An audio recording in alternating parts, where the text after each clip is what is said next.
Mes amis, bien le bonsoir et merci d'être ici. Je suis désolé de l'interruption, peut-être un peu plus longue que d'habitude dans les vidéos. J'avais celle-ci à préparer, qui est particulièrement ardue, même si c'est une thématique sur laquelle je travaille. Mes premières notes que j'ai utilisées pour cette vidéo datent d'il y a une dizaine d'années. En tout cas, j'aimerais parler d'un hadith. C'est un hadith très important. Pourquoi?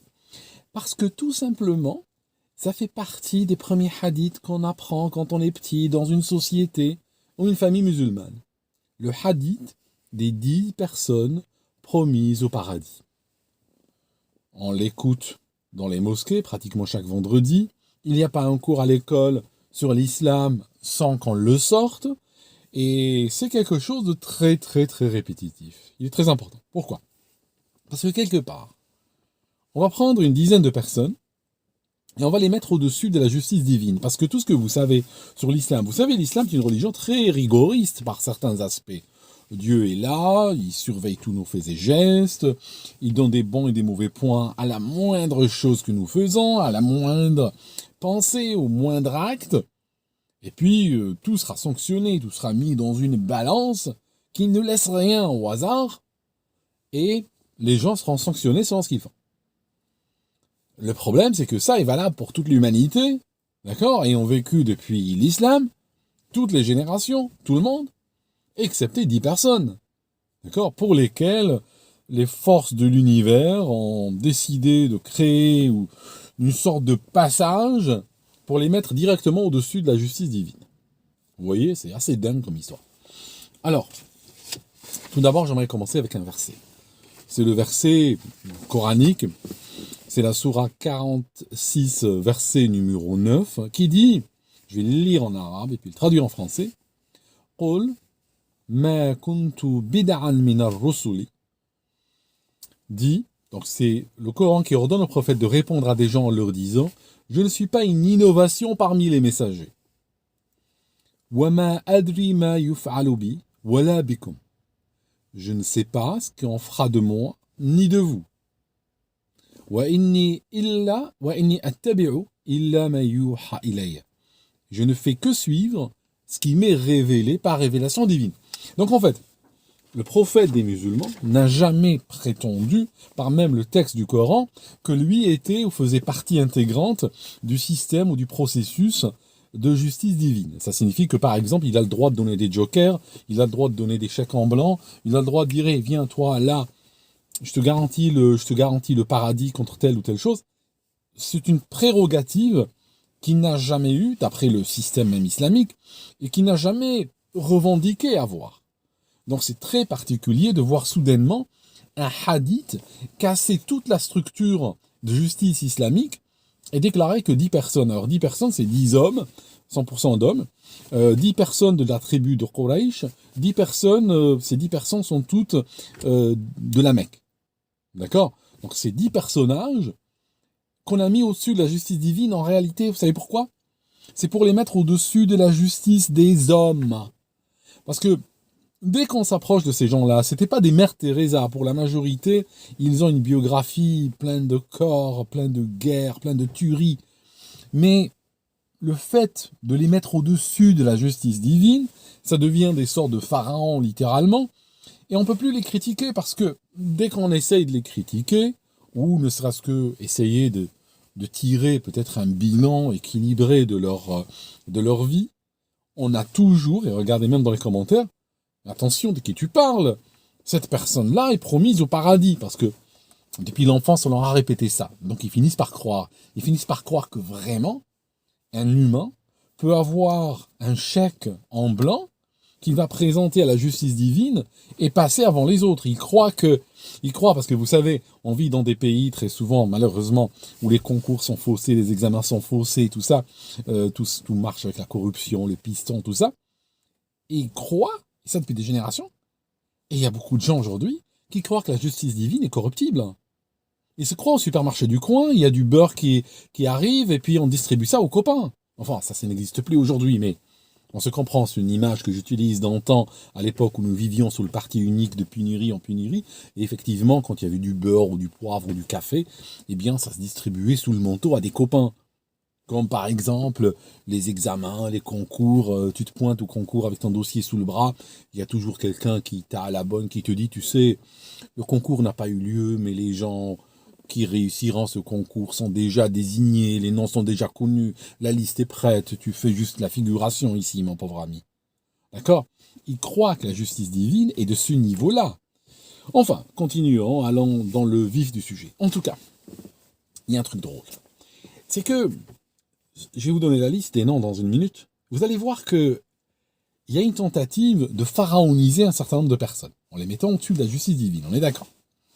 Mais néanmoins, on va mentir aussi, parce que le problème, c'est que d'un côté, autant ce hadith est très positif envers les 10 qu'on promet au paradis, autant il est négatif envers un calife en particulier. Et alors là, les raconteurs musulmans, les imams, les profs sont très coincés, ils savent pas où se mettre. Parce que, d'accord, d'un côté, ils ont envie de proclamer ces 10 pharaons, sauf qu'il y a un 11e pharaon qui, lui, est mis en délicatesse dans ces hadiths. Donc, qu'est-ce qu'on fait? Comment on fait dans ce cas-là? On raconte la moitié du hadith, on le coupe. Je vous donne... on va commencer. Travaillons. Allons-y, mes amis. Merci d'être là encore une fois. Merci de me suivre. Je vous promets ne pas vous faire perdre votre temps. Et on y va, c'est parti. Alors, les 10 du paradis, je vous donne la liste et on va aller voir les sources. Alors, le premier, c'est Abu Bakr. Abu Bakr ibn Abi Quhafa. Abu Bakr, le premier calife, bien sûr. Omar, le deuxième calife. Othman, le troisième calife. Ali, le quatrième calife. Et regardez, comme par hasard, on dirait que le prophète des musulmans, qui n'a jamais prétendu avoir une boule de cristal, eh bien, il donne dans ce hadith les 4 premiers califes dans l'ordre. C'est assez dingue quand même. Hein. Les 4 premiers califes sont donnés dans l'ordre. Super. On a un certain Talha ibn Abdillah et on a un certain Zubayr. Les deux, alors pour vous raconter une petite histoire, juste au passage, qui met très à mal ce hadith, c'est que les deux, Talha et Zubayr, ont fait la guerre au 4e calife. Et ils sont morts en lui faisant la guerre. Donc, alors, il y avait une tombe une fois, dans un pays musulman, il y avait une tombe, où c'est écrit, CIJ, notre Seigneur bien-aimé un tel, qui a été tué par notre Seigneur bien-aimé un tel. Ok? Donc là, on a les 10 promis au paradis. Ils se sont entretués. À tel point que ceux-là voulaient tuer celui-là, mais celui-là était plus fort qu'eux et les a tués. On a bien quelqu'un là-dedans, on a bien quelqu'un qui est juste, d'accord? Et quelqu'un qui est dans l'injustice. On a bien un camp du bien, un camp du mal dans l'histoire. Non, non, non. C'est tous nos seigneurs et c'est tous ils vont aller au paradis et c'est tous des bien-aimés. Vous voyez, ça n'a pas de sens. Ça n'a pas de sens. Alors, on continue. Donc, on a Abdurrahman ibn Auf. Je crois, si mes souvenirs sont bons, celui-là, c'était le milliardaire du coin, extrêmement riche comme homme. On a Saad ibn Abi Waqqas. Et on a quelqu'un de très important que je vais vous donner, Saïd ibn Zayd. Saïd ibn Zayd. Et pourquoi Saïd ibn Zayd est important? Parce que c'est d'après lui que vient le hadith. Donc, il est dans la liste, d'accord? Il est dans la liste, mais c'est lui qui raconte le hadith. Donc c'est quelque part lui qui dit, moi je vais aller au paradis et je vous donne le reste, je vous donne les autres, les noms des autres. Bon, allons-y dans les sources et on va voir la dissimulation, on va voir le mensonge par omission, d'accord? Ce hadith n'existe pas dans Sahih Bukhari et Sahih Muslim, d'accord? Mais il y a d'autres livres islamiques de Sunna qui en parlent. J'ai dans la main Sunan ibn Majah. Alors, Sunan ibn Majah, comme toutes les sources que j'utilise dans cette vidéo, je vous les donne en téléchargement et je vous donne les pages. Donc, je suis dans Sunan ibn Majah. Monsieur ibn Majah est né en l'an 824 et il est mort en 886 en Iran. 824, pour vous situer, le prophète des musulmans est mort en 632. Là, nous sommes en 824. Nous sommes à peu de choses près 2 siècles après l'arrivée de l'islam. D'accord?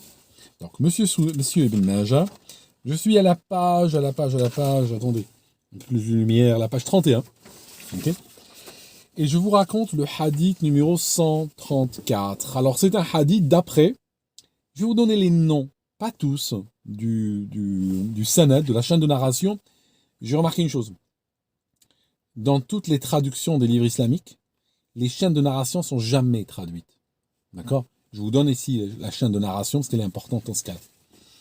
Alors, d'après un tel, d'après Abdillah ibn Dalim, donc on a monsieur Abdillah ibn Dalim, qui cite monsieur Saïd ibn Zayd. Et voilà ce que Saïd ibn Zayd va dire. Il va dire, je témoigne, ashhadu ala rasulillah, je témoigne que l'envoyé d'Allah, je l'ai entendu dire, à un moment donné, il raconte un peu l'occasion, j'ai entendu dire que telle et telle personne sont dans le paradis, il cite les noms que je vous ai cités avant. Abu Bakr, Omar, Uthman, etc. Il va les citer. Donc, quand on est dans Sunan ibn Majah, finalement, on n'a pas de contextualisation du hadith. Le hadith arrive littéralement à la brutale. Ça tient en 3 lignes.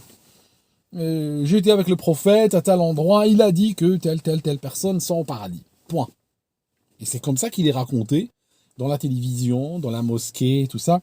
Mais il y a de la dissimulation dedans. On continue à creuser dans d'autres sources islamiques pour voir si on n'arrivera pas à trouver d'autres éléments. Je prends une deuxième source, c'est Al-Jami' al-Kabir de M. Tirmidhi, appelé des fois Sunan al-Tirmidhi. Je suis dans le volume numéro 6. M. Tirmidhi est né en 824, exactement la même année que Ibn Majah. Il est mort en 892 et c'était un ouzbek. Donc ces gens ont vécu à la même époque. Je vais aller à la page 106 et je vais lire. Donc j'ai un hadith d'après un tel, d'après Abdillah ibn Dalim al-Mazini. Donc on retrouve le même chaîne de narration qu'avant. D'après An Saïd ibn Zayd. D'accord? Donc on est sur la même chaîne qui a dit Ashhadu ala tis'ati annahum fil jannah. Je témoigne au sujet de 9 personnes qu'ils sont au paradis. Walau shahidtu ala al-ashiri lam athim. Et je ne commettrai pas de péché si je témoigne au sujet du 10e. Et on lui a dit, comment cela? Et donc il dit, j'ai été avec le prophète à tel et tel endroit et tout ça. Et il a donné la liste des gens qui vont au paradis, et il nous cite la liste. Ils lui ont dit, il cite 9 personnes. Ils lui ont dit, Faman al-Ashir, qui est le 10e? Il a dit, Ana, c'est moi le 10e. Donc là, on a une version un peu plus longue qui va nous dire que lui a dit, bon, c'est moi le 10e. Mais continuons à aller plus loin. Je prends ce même hadith dans un autre livre, Sunan Abi Daoud, et je suis dans le volume numéro 7. Monsieur Ibn Daoud est né en 817 et mort en 889 en Iran. Vous voyez, toujours on est à la même époque. Ces hadiths ont tous été collectés à la même époque, donc ces gens sont abreuvés littéralement aux mêmes sources. Je suis à la page 44. Donc, d'après un tel, il y avait dans un groupe de gens Abdillah ibn Dalim al-Mazini qui a dit Sami'tu Saïd ibn Zayd, j'ai entendu Saïd ibn Zayd dire Lamma qadima fulanun ila al-Kufati aqama fulanan khatiban. J'ai entendu Saïd ibn Zayd dire lorsqu'un tel est arrivé à la Koufa, dans la ville de Koufa, il a nommé un tel en tant qu'imam. Un tel. Les noms ne sont pas cités. Donc là, c'est intéressant. Mais on a une tentative de dissimulation, parce que chaque fois que dans un hadith, vous voyez le nom un tel utilisé, parfois c'est même dans le Bukhari que vous voyez ça. Chaque fois qu'ils disent le un tel en tant que nom, sachez qu'il y a de la dissimulation. Et en général, dans 99% des cas, c'est pour protéger un homme de pouvoir. Soit parce qu'ils en avaient peur, ou bien parce qu'il est considéré comme une forme de divinité vivante. C'est l'une ou l'autre, voire les deux en même temps. فأخذ بيدي سعيد بن زيد. Donc là, on a Saïd ibn Zayd. Il dit, il a pris ma main. Saïd ibn Zayd a pris ma main. Il a pris la main de qui? Il a pris la main du dernier qui raconte, de Ibn Dalim al-Mazini. D'accord? Il a pris sa main, et voilà ce qu'il va lui dire. Ala tara ila hada dalim. Est-ce que tu es en train de voir cet homme injuste? Je témoigne que 9 sont au paradis, et si je témoignais au sujet du 10e, je ne commettrai pas de péché. Et là, il raconte le hadith tel que nous connaissons déjà. Donc, voilà.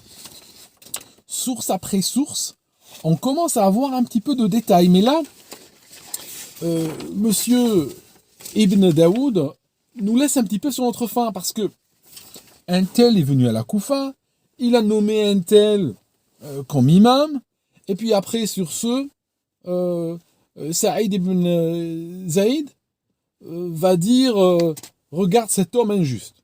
Et après, il cite le hadith. On voit bien qu'il manque quelque chose.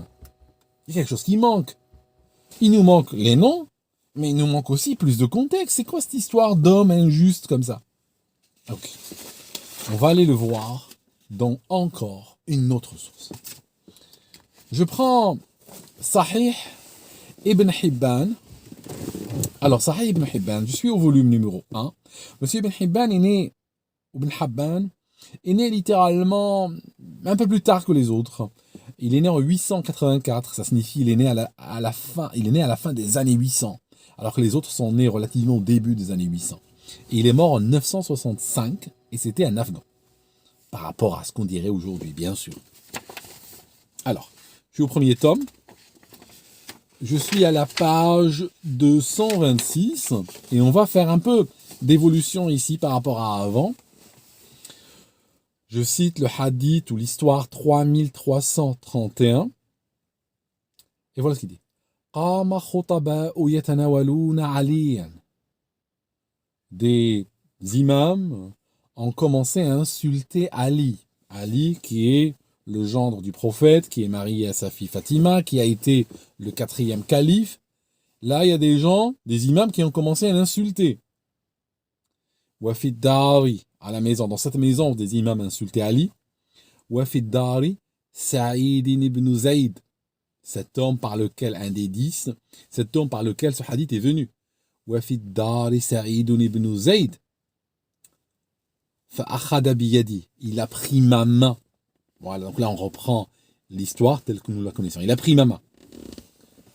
Et il a dit, waqal, ala tara hada ar-rajul alladhi ara. Tu vois cet homme que je vois? Mais qui? Encore une dissimulation. On ne nous dit pas le nom de l'homme qu'il voit. Ala tara hada ar-rajul alladhi ara yal'anu rajulan min ahli al-jannati. Il maudit un homme parmi les hommes du paradis. Wa ashhadu ala tis'ati annahum min al-jannah. Et je témoigne pour 9 qu'ils font partie, qu'ils iront au paradis. Et je ne commettrai pas de péché si je témoigne au sujet du 10e. Donc, là, on commence à évoluer. On a effectivement une situation où des gens ont commencé à maudire Ali. Maudire Ali faisait partie de la prière durant l'ère omeyyade. C'est pour ça que ce hadith porte la signature de l'ère omeyyade. Et on a quelqu'un qui dit, tu vois cet homme que je vois, c'est cet homme qui a été désigné comme un injuste dans la précédente source, mais qui n'a pas été cité. On a trop peur de cet homme. On ne veut pas citer son nom. C'est quelqu'un d'important. Si plusieurs livres le dissimulent. Et cet homme maudissait quelqu'un d'important qui était Ali ibn Abi Talib. Bon. Le gendre du prophète qui a marié sa fille Fatima. Bon. On va plus loin. On prend une autre source. Et là, on a à Sunan al-Kubra, qu'on appelle Sunan al-Nasa'i. Monsieur al-Nasa'i était Turkménistan. Il est né dans le Turkménistan d'aujourd'hui. Il est né en 829. Il est mort en 915. D'accord? Donc, on est à peu près dans cette époque-là, autour de 2 siècles après la mort du prophète. On est dans le volume numéro 7. Et puis, Je suis à la page 333. Et on reprend ce même hadith, cette même histoire. عن عبد الله ibn ظالم. Il dit سمعت سعيد بن زيد. J'ai entendu Saïd ibn Zayd, le même homme qui cite ce hadith. قال, voilà ce qu'il a dit. لما قدم معاوية الكوفة, quand Muawiyah est arrivé à la Koufa.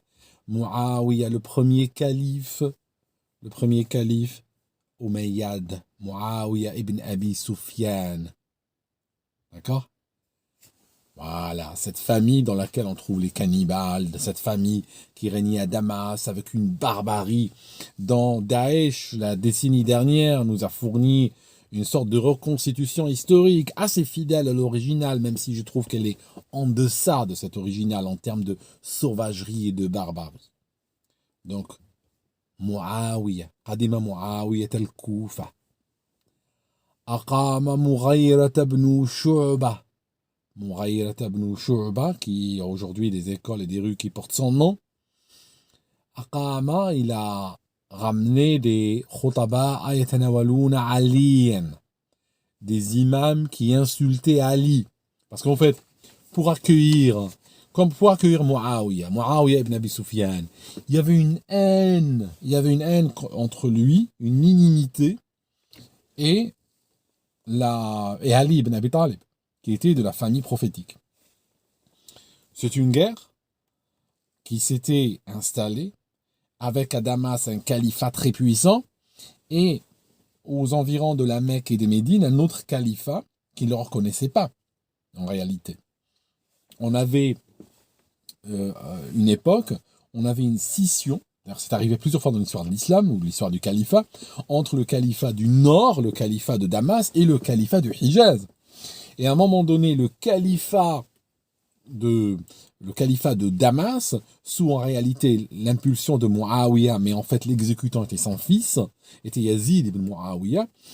Avant de mourir, Muawiyah dit à son fils, ne laisse pas, parce que c'est une décennie que ça durait, ne laisse pas tranquille le califat de la Mecque et de Médine, il faut les détruire.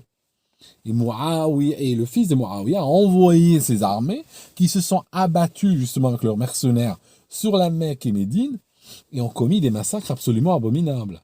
Ils ont violé des masses de femmes à Médine. Les historiens racontent, c'était des crimes, mais alors avec une barbarie sans limite. Ils ont rasé la Kaaba, le cube noir autour duquel tournent les musulmans, il a été rasé, il a dû être reconstruit de A à Z par la suite. D'ailleurs, il a été détruit à de nombreuses reprises, mais la première fois, c'était justement là. C'était quand le califat Omeyyade, c'est littéralement dans le cœur de beaucoup de musulmans élevés dans ces hadiths, comme celui que je vous montre aujourd'hui. C'est le califat Omeyyade, c'est le pharaonisme islamique, littéralement. D'ailleurs, remarquez quand le groupe terroriste Daesh, qui n'avait finalement rien envie à Al-Qaïda, a utilisé le terme califat, remarquez combien de gens de partout ont afflué vers ce califat-là, parce qu'il a utilisé le mot-clé. Le mot-clé, ils ont été élevés avec cette divinité de pharaonique, du califat de Damas. Quand ils ont vu ce califat naissant dans le sang, comme le califat Omeyyade a toujours vécu dans le sang, ils se sont identifiés, leurs âmes se sont identifiées à ça, et ils ont accouru. En tout cas, je continue l'histoire. Lamma qadima Muawiyah al-Kufa. Quand Muawiyah est arrivé à la Koufa, aqama Mughayrat ibn Shu'bah khutaba'an yatanawaluna aliyan. Mughayrat ibn Shu'bah a ramené des imams qui insultaient Ali. فأخذ بيدي سعيد بن زيد. Saïd ibn Zayd a pris ma main, il a dit, Atara hada dalim, tu vois cet homme injuste, ya'muru alladhi ya'muru bila'ni rajulin min ahli al-jannah, qui ordonne comme maudit un homme qui fait partie des hommes du paradis. Je témoigne, fait ashhadu ala tis'ati annahum fil jannah. Je témoigne au sujet de 9 qui sont au paradis, et si je témoignais au sujet du 10e, je ne commettrai pas de péché. Et voilà, il raconte et il donne la liste. Donc, ce hadith déjà, avec toute sa fragilité, il est déjà tronqué quand on parle aux musulmans. Il est tronqué, on ne le raconte qu'une moitié. On évite de le raconter que le hadith a été justement cité à l'occasion que Muawiyah était en visite à la Koufa, et à ce moment-là, on avait demandé à des imams de venir devant lui insulter et maudire Ali, parce que vous savez, on est chez des gens, chez le califat omeyyade, on est chez des gens, franchement, au niveau quotient intellectuel, leur quotient intellectuel doit être, si la chose est possible, en dessous du niveau de leur moralité. Quand vous regardez leur biographie, on trouve des prostituées, on trouve des alcooliques, on trouve des dégénérés de toutes sortes, des incestueux et tout ça. Et c'est une branche, en réalité, si on regarde vraiment l'histoire de l'islam, on a l'impression qu'il y a deux arbres. Il y a une branche prophétique, il y a un arbre prophétique, et il y a un arbre maudit. C'est l'arbre qui commence avec les Omeyyades et qui va plus loin. Ces deux arbres, littéralement, s'en fait la guerre depuis toujours. Toujours, sur tous les plans. Sur le plan militaire, sur le plan idéologique, sur le plan social, sur tous les plans, littéralement. Et on voit que ce qui a gagné réellement, finalement, ce qui a gagné le plus dans les cœurs et dans le système, c'est l'arbre maudit, en réalité. Chez la majorité des gens, c'est l'arbre omeyyade qui est valorisé, contrairement à l'autre arbre. Mais en fait, ce qu'on voit, c'est que là, d'un côté, ce hadith, on nous cite la moitié parce qu'on n'a pas envie de mettre une mauvaise lumière sur le calife Muawiyah, qui était tellement stupide que son niveau de satisfaction, il pouvait être satisfait juste d'être assis comme ça et voir des gens qui sont en train de maudire Ali, qui était mort depuis des années à cette époque-là, qui était déjà mort. Mais lui, juste là, assis comme ça, il est très content de voir qu'on le maudisse. Voilà. C'est de ce niveau-là, malheureusement. Enfin, mes amis, vous voyez, c'est une véritable saloperie, tout ça. Hein. Vous avez compris. Hein. Enfin. Je ne fais que effleurer ce hadith. J'arrête ici. D'accord, j'arrête ici cette vidéo. Je reviendrai dans quelques semaines, quelques mois, avec une autre lecture de ce hadith-là, où on verra peut-être sous un autre angle toute cette histoire. Mais en tout cas, ne laissez pas les gens vous raconter la moitié. Maintenant, vous savez, si on vous raconte la moitié du hadith, dites oui, mais ce hadith est sorti à l'époque où le calife Muawiyah était en train de faire maudire Ali. Et là, vous avez un problème. C'est que Muawiyah, qu'on appelle affectueusement l'oncle des croyants, d'accord? L'oncle des croyants, ok, est en train d'insulter un homme promis au paradis. Est en train de maudire un homme promis au paradis. Qui a raison, qui a tort. Alors là, on est coincé. Soit il a raison de le maudire, dans ce cas-là, ce hadith n'est pas valable, et donc il avait raison de maudire Ali, donc Ali est un maudit qui doit aller en enfer, ou bien c'est l'inverse. Ce hadith est peut-être vrai, Ali est peut-être un brave type, et ce gars, Muawiyah, qui est en train de maudire un brave type, promis au paradis, eh bien c'est lui, une sale crapule. Il faut choisir. On ne peut pas dire, on peut pas, c'est pas possible. On ne peut pas dire notre Seigneur Muawiyah bien-aimé, qu'Allah l'agrée, était en train de maudire notre Seigneur bien-aimé Ali, qu'Allah l'agrée. Et puis à ce moment-là, on a ce Saïd ibn Zayd qui est arrivé, qui a dit, tu vois cet homme injuste qui est en train d'insulter un des hommes du paradis. Voilà. Ne mangez pas de foin, mes amis. Vous ne laissez pas vous faire manger du foin. Ils l'ont fait à vous, à vos parents pendant 1400 ans. D'accord? Ça fait 1400 ans qu'ils vous font manger du foin. Arrêtez avec ça. D'accord? À bientôt, mes amis. On se voit dans une autre vidéo.